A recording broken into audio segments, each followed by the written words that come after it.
Good morning and welcome.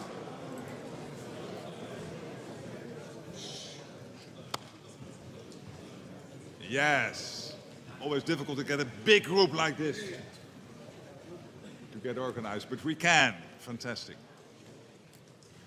Good morning and welcome to this meeting of NATO defense ministers. This is the last milestone before our summit in Ankara in just 3 weeks. Today we will address how European allies and Canada are taking more responsibility for their conventional defense. To rebalance our security for the better, we are building a stronger Europe and a stronger NATO. That means allies demonstrating clear progress and a credible path towards investing 5% of GDP on defense.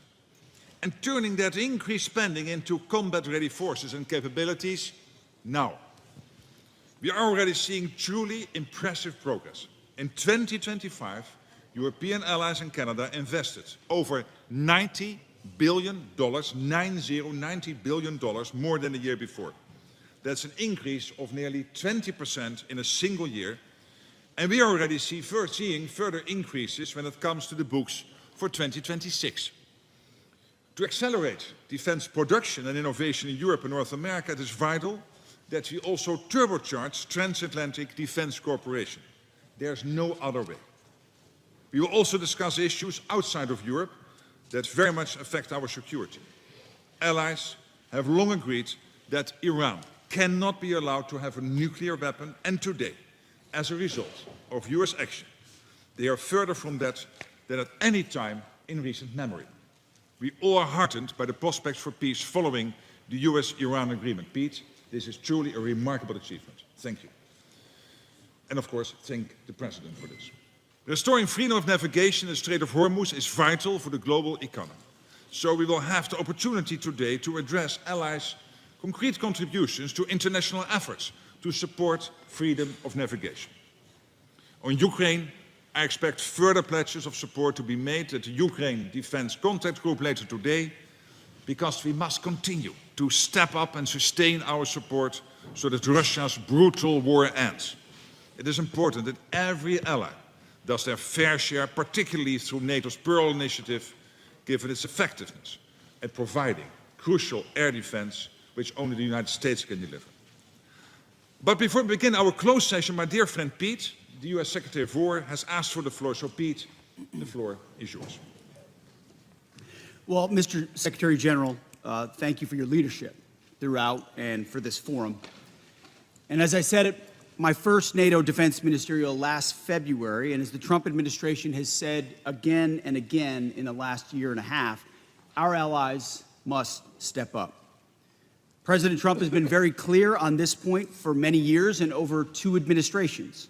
And for too long, NATO has been a paper tiger and a one-way street. No more.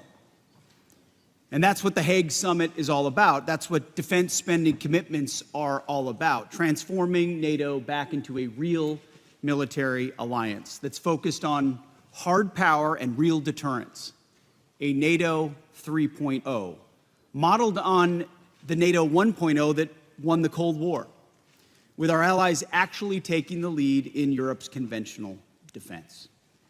And that's what NATO was always supposed to be and what its framers like President Eisenhower always expected. Europe was not supposed to be a dependency of the United States. That's not what Winston Churchill or Charles de Gaulle or Konrad Adenauer wanted or expected. No, Europe was supposed to be a military power allied with a strong America. This is the essence of NATO 1.0.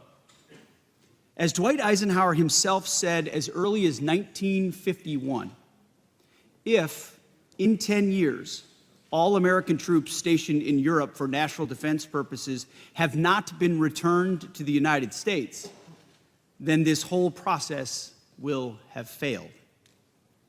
Eisenhower was Supreme Allied Commander then, not yet our nation's 34th president.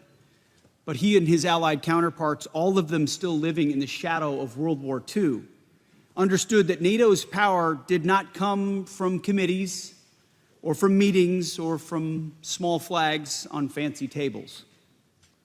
It came from warriors And for Europe's defense, it had come from NATO allies. That was NATO 1.0, a hard-edged warfighting organization focused on Europe's defense. But that spirit faded after the Cold War ended. No longer focused on defending Europe, NATO 2.0 drifted toward out-of-area operations and things that had nothing to do with warfighting at all.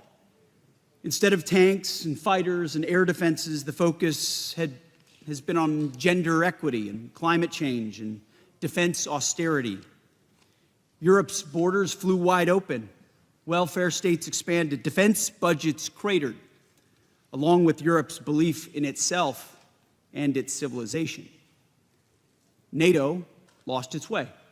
NATO 2.0 was an era of distraction, deindustrialization, and demilitarization. It was an era of free riding. And those were lost years that we're not going back to. And that's why at the Department of War, we've been so clear and so candid to restore NATO's core military role and character. And that's why we've returned U.S. troop levels in Europe to pre-2022 levels, with the redeployment of a brigade combat team last year and further reduction of 5,000 forces earlier this year. At the same time, it's why we've engaged with our allies so consistently. And it's why we've grown our own defense industrial base and encouraged to turn NATO 3.0 into reality, to return the alliance to its roots as a military alliance and ensure that it has the European strength required to sustainably deter aggression and, if need be, make good on Article 5. Some of our allies have gotten the message and stepped up. You know who you are, and we very much appreciate it. Last year, under President Trump's leadership, NATO set the new global standard for allied defense spending, 5% of GDP all in on defense. It's historic, and it's transformational. And some allies are already well on their way to meeting this ambitious target, and in some cases ahead of schedule.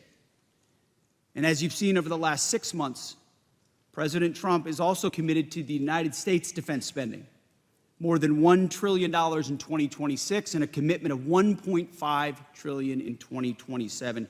We will lead and exceed our own NATO spending standards. And I'm personally on Capitol Hill in order to make sure we do it. It's not do as I say, it's do as we do. Some allies are also getting serious about how they're spending on their defense. In May, the Department of War told allies that we're reducing our contributions to the NATO force model. We also explained how allies can and should backfill those changes. General Brinkowitz reports that some allies have stepped up accordingly, and it's a good start. At the same time, just last month, a small group of strong allies gathered at Bergen for a conversation about focused allied defense spending on the capabilities required to defend Europe even in the event of simultaneous conflicts worldwide. Again, more serious progress. On Ukraine as well, progress. Through President Trump's Pearl Initiative, allies have taken the lead in funding support for Ukraine's defense. The Ukrainians are holding their lines even in the face of sustained Russian assaults. We said it could be done, that our allies could lead, and that it would be consistent with Ukraine's defense. It is happening, and it's a validation of President Trump's approach, an approach that will set the table for peace. Yet for all these early steps in the right direction, there have also been real setbacks that we cannot ignore. For all of our clarity, too many allied capitals seem to still miss something in translation. Too many allies still don't recognize the historic need that President Trump has made clear to them and to NATO itself to reforge a relevant, powerful military alliance. As President Trump put it, and rightfully so, he gave our allies a test to support America when we asked for their help, and too many failed it. The United States has defended Europe for generations. And the president said, all he said was that our jets would need to take off from bases in Europe or our ships from ports to strike targets in the Middle East. Iranian targets that threaten European interests even more directly than they threaten us.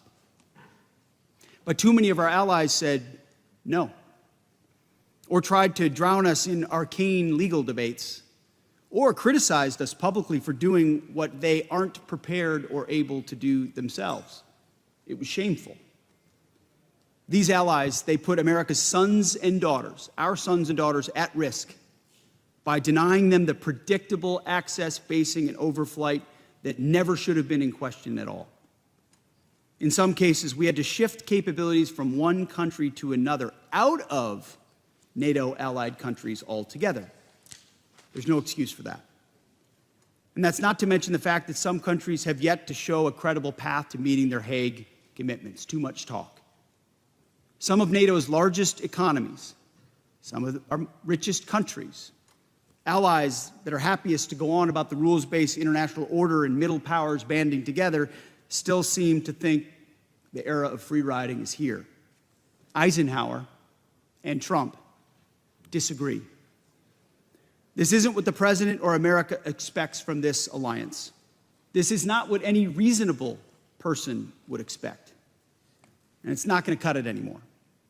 And so we're doubling down on our effort to make NATO what it always was supposed to be, a balanced alliance with Europe in the lead for its own defense, NATO 3.0. And to make that a reality, I'm announcing today a 6-month Department of War review that will examine America's force posture and basing in Europe. Up to 6 months, could be less. Let's call it the NATO 3.0 review. This review will be conducted with the benefit of inputs from the United States military, from European Command. It will involve consultations with the U.S. Congress and with our allies. But make no mistake about it, this will be a real review. It will be designed to ensure that NATO is moving fast and irreversibly toward Europe leading, stepping up to take primary responsibility for the defense of Europe, stepping up to ensure our forces are postured for America's global needs, and stepping up to make sure that our access, basing, and overflight are clearly delineated and assured. Any other country would do the same. At the same time, going forward, our annual NATO dues will be contingent on other countries meeting their defense spending targets. Where other allies do not spend with urgency, our dues contributions will go down. NATO will be a two-way street. It's only common sense. America cannot care for or pay more for Europe's defense than our allies do. And this review will think outside the box.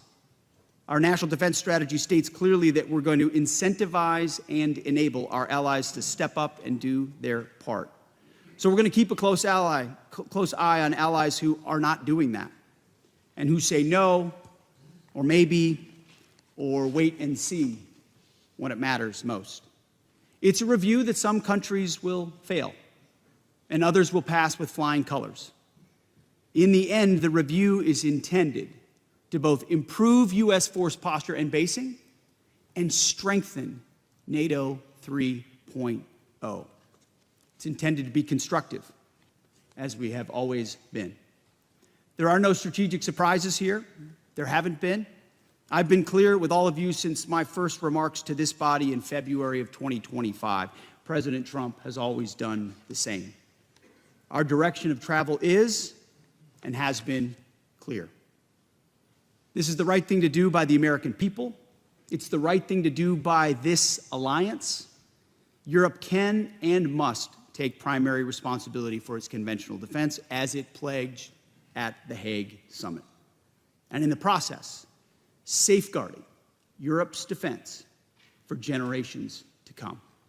We know our allies can do it, and it's time. Thank you.